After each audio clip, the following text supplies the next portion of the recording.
Hello friends, welcome to Poorna's world. అందరూ ఎలా ఉన్నారు? బాగున్నారా? ఈరోజు మన video Mamiyar Shri Mahadev temple, Shri Vishnumaya temple అండి. సూపర్ టెంపుల్స్ అనమాట.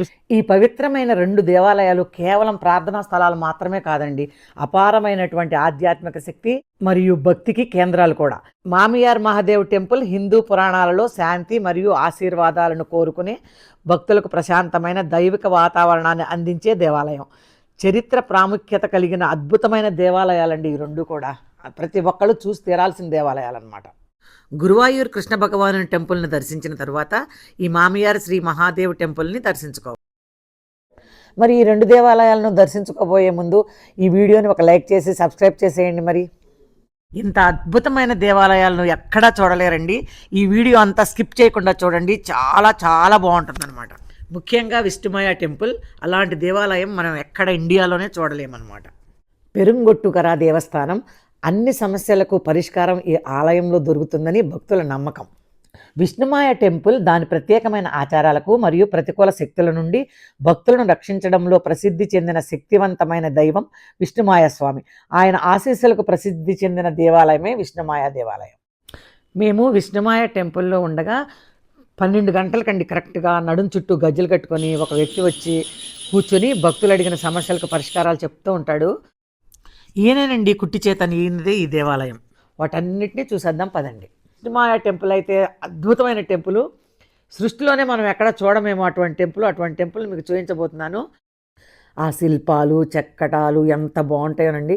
ఇంటీరియల్ ఎత్తైన తంజావూరు ఆర్కిటెక్చర్, అలాగే ఆలయం బయట ప్రదేశం సందర్శకులను మంత్రముగ్ధులను చేస్తుందండి. ఆ శిల్పాలేంటి, ఆ చెక్కడాలేంటి అంత చక్కగా ఉంది. ఈ టెంపుల్ 400 సంవత్సరాల కిందట ఉన్న దామోదర స్వామి వాళ్ళ పూర్వీకులదంట. 2004 తర్వాత ఈ టెంపుల్ రెనోవేషన్ చేసి రీమోడల్ చేశారు. లోపలికి వెళితే టెంపుల్ చాలా అద్భుతంగా ఉంటుంది. ఒక మాయా ప్రపంచంలోకి వెళ్ళినట్లే ఉంటుందండి. లోపల ఒక ప్రశాంతమైన వాతావరణం కనిపిస్తుంది. అక్కడ విచిత్రంగా ఒక స్వామి ఒంటి మీదకు దేవుడు వస్తాడంట. 12 o'clockకి మా ముందు నుంచే ఒక ఆయన గర్భగుడిలోకి వెళ్ళి తలుపులేసుకున్నాడు. కాసేపు అయిన తర్వాత నడుం చుట్టూ గజ్జలు కట్టుకొని వచ్చి కూర్చున్నాడు. అక్కడ అందరూ స్లిప్ల మీద వాళ్ళ సమస్యలు రాసి పట్టుకుని క్యూలో నించున్నారు. ఒకరి తర్వాత ఒకరు ఆయనకు స్లిప్లు ఇస్తున్నారు. అది చూసి వాళ్ళకి పరిహారం చెప్తున్నాడు. చాలా విచిత్రంగా అనిపించిందండి. ఎవరికైతే సమస్యలు ఉన్నాయో వాళ్ళు 500 రూపాయలు ఇచ్చి స్లిప్ తీసుకుంటున్నారు. సమస్య తీరుస్తారంట. దోషం ఏదైనా ఉందంటే దోష పరిహారానికి 20,000 చెల్లిస్తే పరిహారం చేస్తారంట. మనలాంటి వాళ్ళు ఎవరన్నా దూరం నుంచి వెళ్ళామనుకోండి, మనం అక్కడ 20,000 కడితే మనం వెళ్ళాక కూడా దోష పరిహారం చేస్తారంట. ఇలాంటి దేవాలయం ఇండియాలోనే లేదంటండి. దామోదర స్వామి వారు ప్రధాన అర్చకులు. అక్కడ ఆయనకు గుడి కూడా కట్టించారు. వేరే దూర ప్రాంతాల నుంచి కూడా వచ్చి పరిహార దోషాలు, సర్పదోషాలు, దెయ్యం పట్టిన వాళ్ళు అందరూ వచ్చి ఇక్కడ తమ సమస్యలకు పరిష్కారం పొందుతారంటండి. పిల్లలు లేని వాళ్ళకి ఇక్కడ మొక్కుకుంటే పిల్లలు కూడా పుడతారంట. అక్కడ చుట్టుపక్కల వాళ్ళందరూ చాలా బాగా నమ్ముతారు. కేరళ వాళ్ళకి ఇది వెనకటి నుంచి వచ్చిన ఆచారం అంటండి. వాళ్ళందరికీ అంత నమ్మకం. ఈ టెంపుల్ యొక్క హిస్టరీ ఏమిటో చూద్దాము.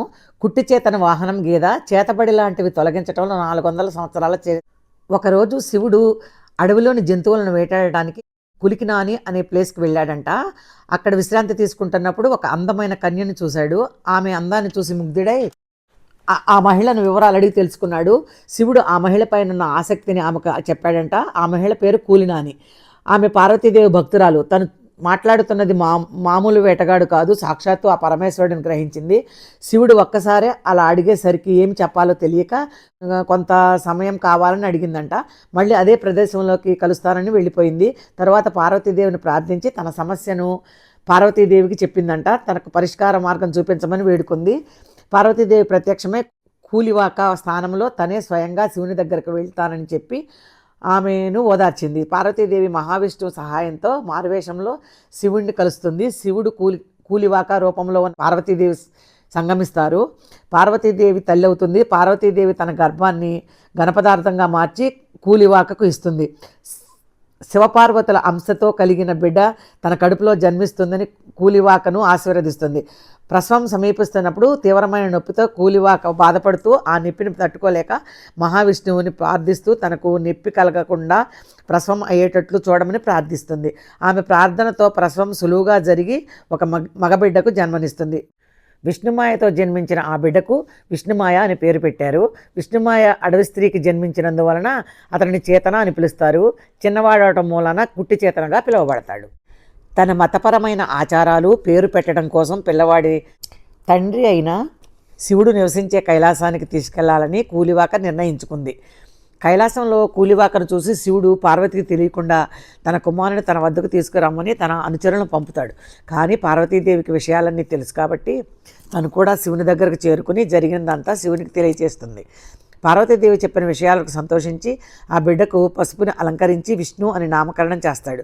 బలహీనులను రక్షించడానికి అన్ని శక్తులు కలిగి ఉండేలా ఆశీర్వదించి ఒక బలమైన గేదెను వాహనంగా బహుమతినిచ్చాడు. పార్వతీదేవి కష్టాలలో ఉన్న భక్తులను రక్షించడానికి అత్యంత శక్తివంతమైన ఆయుధంగా 2 చిన్న కర్రలను సమర్పించింది. ప్రజల సమస్యలను తీర్చడానికి విష్ణుమాయ రూపంలో భూమికి పంపుతారు. అప్పటి నుంచి భక్తుల కోరికలను తీరుస్తూ విష్ణుమాయగా స్థిరపడతాడు. ఆలయం బయట భాగాన అత్యంత ఆకర్షణీయంగా 52 అడుగుల ఎత్తుగల విష్ణుమాయ శివపార్వతీ స్తూపం ఉంటుంది. ఇంకా ఈ ఆలయంలో భువనేశ్వరి ఆలయం, గణపతి ఆలయం, వృక్షకల్ప సమాధి, దామోదర స్వామి ఆలయం, బ్రహ్మరాక్షసి టెంపుల్ ఈ దేవాలయ ప్రధాన ఆకర్షణలుగా నిలుస్తాయి. ఆ నందీశ్వరుని చూడండి ఎలా మెరిసిపోతుందో. ఆ ఎదురుగుండా కనిపించేది శివుడు అనమాట. ఇక్కడ ఫోటోలు చక్కగా తీనిచ్చారండి, అందుకే మీ అందరికీ చక్కగా చూపించగలుగుతున్నాను. ఇక విష్ణుమాయ టెంపుల్కి ఎలా చేరుకోవాలి అనే విషయాన్ని పరిశీలిద్దాం. త్రిశూర్ జిల్లాలో త్రిశూర్కి 20 కిలోమీటర్ల దూరంలో ఉంటుంది. తెలుగు రాష్ట్రాల నుంచి వెళ్ళాలంటే కేరళలోని ప్రధాన నగరం త్రిశూర్ వెళ్ళి అక్కడ నుంచి కుట్టిచేతన్, పెరంగొట్టుకర అనే పేరు చెప్పగానే బస్సులు కానీ ఆటోలు వాళ్ళు తీసుకెళ్తారు. కార్లలో వెళ్ళవచ్చు. మేము గురువాయూరు నుంచి కొచ్చిన్ వచ్చే మార్గంలో ఈ ఆలయాన్ని దర్శించుకొని కొచ్చిన్లో నైట్ స్టే చేసి మరునాడు మా ట్రిప్ ముగించుకొని ఈవినింగ్ ఫ్లైట్కి హైదరాబాద్ చేరుకున్నామండి. గుడి ముందు చాలా పెద్ద ఖాళీ స్థలం ఉందండి, ఎకరాల్లోనే ఉంటుంది. ప్రహరీ కూడా లేకుండా విగ్రహాలని చక్కగా బొమ్మ పక్కన పెట్టి ఎంత చక్కగా ప్రహరీలాగా కట్టారో చూడండి. అసలు అదిగో ఆ గుడి ముందు చూడండి, కోనేరు ఎంత అందంగా ఉందో. కోనేరు చుట్టుపక్కల చక్కగా చిన్న చిన్న గుళ్ళు, అసలు ఎంత మనోహరంగా ఉందోనండి, చెప్పలేను. మీరందరూ కూడా ఎప్పుడైనా ఒకసారి విష్ణుమాయ టెంపుల్ని దర్శనం చేసుకోవాలని నా కోరిక. ఈ విష్ణుమాయ టెంపుల్ మాత్రం ఎటు చూసినా కానీ చాలా విచిత్రంగా ఉందండి. రేపు వెళ్ళిపోతున్నాము. కర్రీ ఏంటి? కర్రీ ఇలా వంకాయ కూర్మా బిర్యానీ అండి, సూపర్ ఉంది. మా దర్శనం అయిన తర్వాత లంచ్ టైం అయిపోయిందండి. మార్నింగ్ మాతో వచ్చిన వంట వాళ్ళు బిర్యానీ, బెంగన్ బగారా వండేసి వ్యాన్లో పట్టుకొచ్చారు. గుడి దగ్గర అందరం సరదాగా లంచ్ చేసాము.